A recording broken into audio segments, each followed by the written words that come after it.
नमस्कार, इन भारत देख रहे हैं आप और मैं हूं आपके साथ कृतिका सूर्यवंशी। बुलेटिन की शुरुआत करते हैं।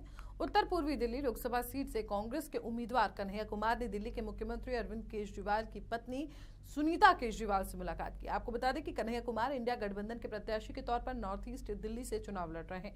कन्हैया कुमार और सुनीता केजरीवाल की मुलाकात के बाद माना जा रहा है कि सुनीता केजरीवाल कन्हैया कुमार के पक्ष में भी चुनाव प्रचार कर सकती हैं। सुनीता केजरीवाल से मुलाकात को कन्हैया कुमार ने आत्मीय मुलाकात बताया। उन्होंने कहा कि देश में अभी तो परिस्थिति है जिस तरह से तानाशाही चल रही है, किसी को भी पकड़कर बिना वजह जेल में बंद कर दिया जा रहा है। इस तानाशाही के खिलाफ हम पिछले कई सालों से लड़ रहे हैं और तानाशाही के खिलाफ इस लड़ाई में हम सब एकजुट हैं।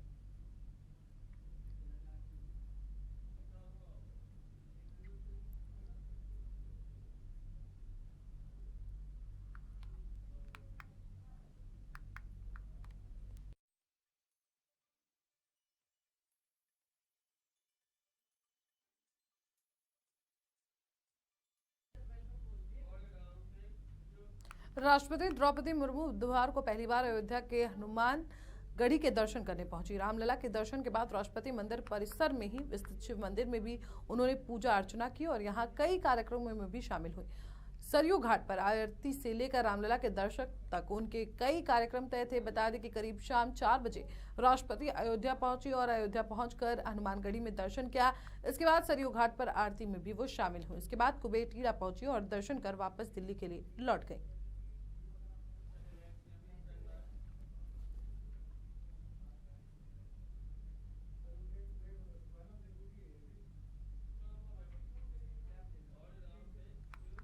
बीजेपी विधायक और योगी सरकार में मंत्री हैं असीम अरोड़, जिन्होंने विपक्ष के उन आरोपों को बेबुनियाद बताया है जिनमें कांग्रेस लगातार भारतीय जनता पार्टी पर संविधान खत्म करना चाहती है, इसका आरोप लगाती रही है। असीम अरोड़ ने बताया कि पीएम मोदी ने कहा है कि संविधान को बदलने का अधिकार किसी को नहीं है। कांग्रेस ये पहले करके देख चुकी है। इंदिरा गांधी ने संविधान बदलने की कोशिश की थी जब उनकी कुर्सी जाने वाली थी और अपने बचने के लिए इमरजेंसी लगाई। जो 4 दीवारी बाबा साहेब बनाकर गए हैं, इसको तोड़ने या बदलने का अधिकार किसी को नहीं है।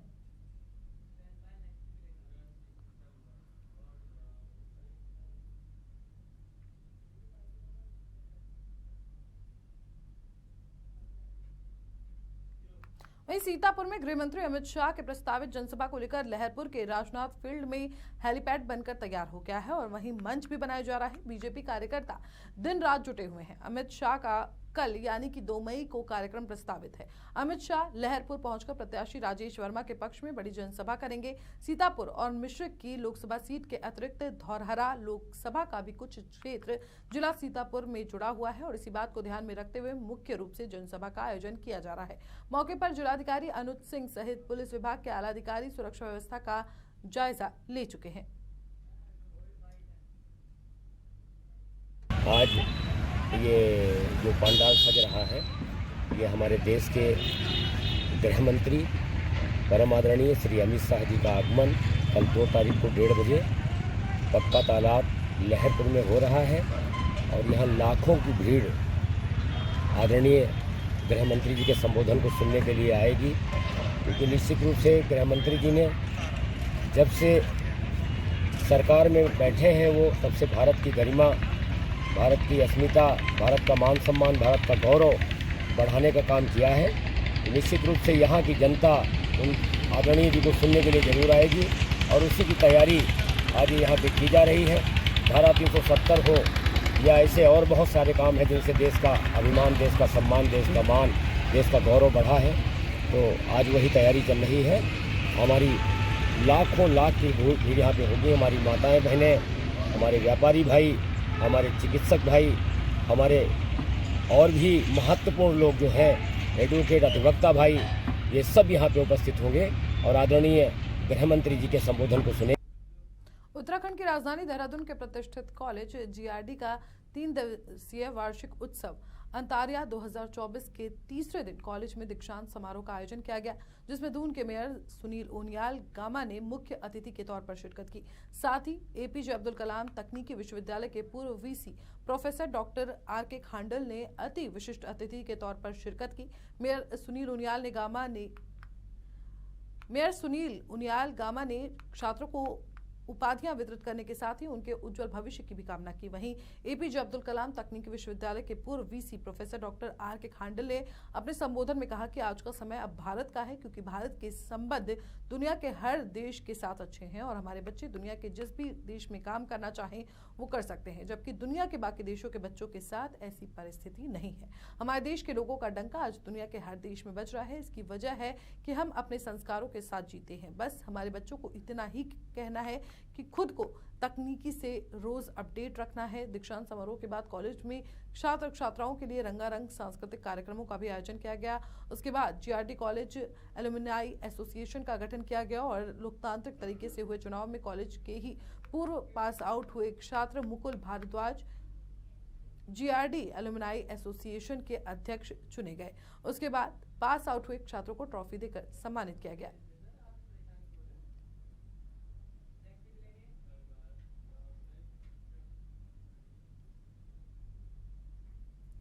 सवाईशपुर के गन्ना कृषक महाविद्यालय में युवा सम्मेलन का आयोजन किया गया। युवा सम्मेलन के मुख्य अतिथि प्रदेश अध्यक्ष प्रांशु दत्त द्विवेदी रहे। मुख्य अतिथि प्रांशु दत्त द्विवेदी ने अपने संबोधन के दौरान सपा मुखिया और पूर्व मुख्यमंत्री अखिलेश यादव पर जमकर निशाना साधा।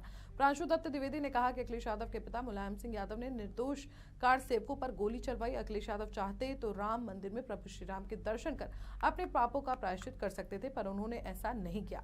पिछड़ों की वकालत करने वाले अखिलेश यादव पिछड़ों को धोखा दे रहे हैं। उन्होंने अपने ही परिवार के सदस्यों को विभिन्न लोकसभा सीटों पर चुनावी मैदान में उतार दिया है। यदि वो चाहते तो इन सीटों पर पिछड़े समाज के लोगों को चुनाव लड़ने का मौका दे सकते थे। इसके साथ ही प्रदेश अध्यक्ष ने प्रधानमंत्री नरेंद्र मोदी के सपनों का भारत बनाने के लिए तीसरी बार मोदी सरकार बनाने की युवाओं से अपील की।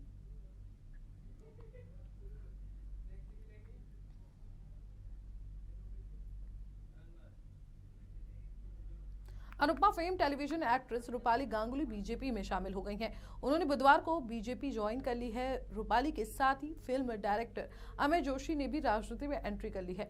बीजेपी में शामिल होने के बाद अभिनेत्री रूपाली गांगुली ने कहा कि जब मैं विकास के इस महायज्ञ को देखती हूं तो मुझे लगता है कि क्यों ना मैं भी इसकी सहभागी बनूं।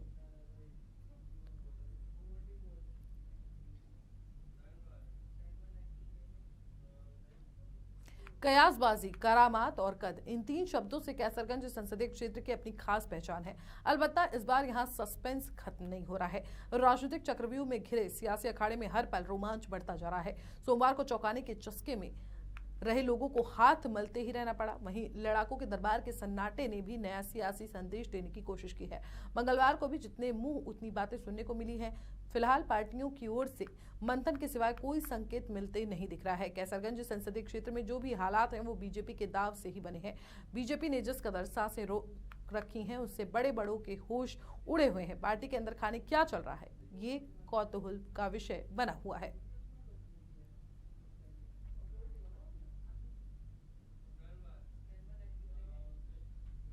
दिल्ली के कई बड़े समेत करीब 60 स्कूलों को ईमेल के जरिए बम से उड़ाने की धमकी मिली है। इसके बाद से पूरे दिल्ली एनसीआर में हड़कंप मचा हुआ है। नोएडा और ग्रेटर नोएडा की बात करें तो बम से उड़ाने की धमकी मिलने के बाद अब तक दर्जन भर से अधिक स्कूलों के प्रशासन की ओर से छुट्टी कर दी गई है।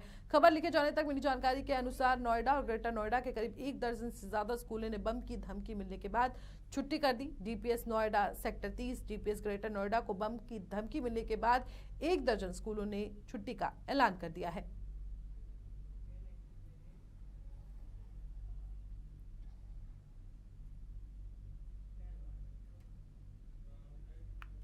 अमरोहा के कस्बा गजरौला में बंद पड़ी साबुन की फैक्ट्री में खड़ी झाड़ियों में सोमवार की देर शाम को शॉर्ट सर्किट से आग लग गई।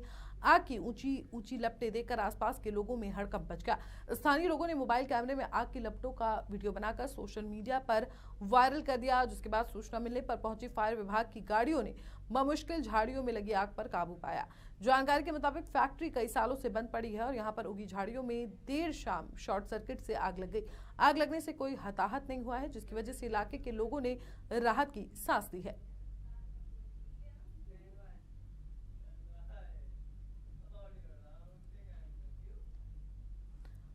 आईपीएल 2024 के 48वें मैच में मंगलवार को लखनऊ सुपर जॉयंट्स के खिलाफ 4 विकेट की हार के बाद मुंबई इंडियंस की प्लेऑफ की उम्मीदों को बड़ा झटका लगा। मार्कस स्टोनाइन्स ने शानदार अर्धशतक जड़ा और अपनी टीम को जीत दिलाई। इस जीत के साथ एलएसजी की टीम आईपीएल 2024 अंक तालिका में 6 जीत और नेट रेट के साथ तीसरे स्थान पर पहुंच गई है। वहीं एमआई की स्थिति और खराब हो गई है। टीम 10 मैचों में सिर्फ 6 अंकों के साथ तालिका में 9वें स्थान पर है। इसका मतलब है कि मुंबई के लिए उनके आने वाली बाकी मैच करो या मरो वाले हैं। उन्हें अपने बाकी बचे सभी 4 मैच जीतने होंगे और साथ ही अन्य नतीजों पर निर्भर रहना होगा, क्योंकि सभी मैचों में जीत के बाद भी उसके 14 अंक ही हो पाएंगे।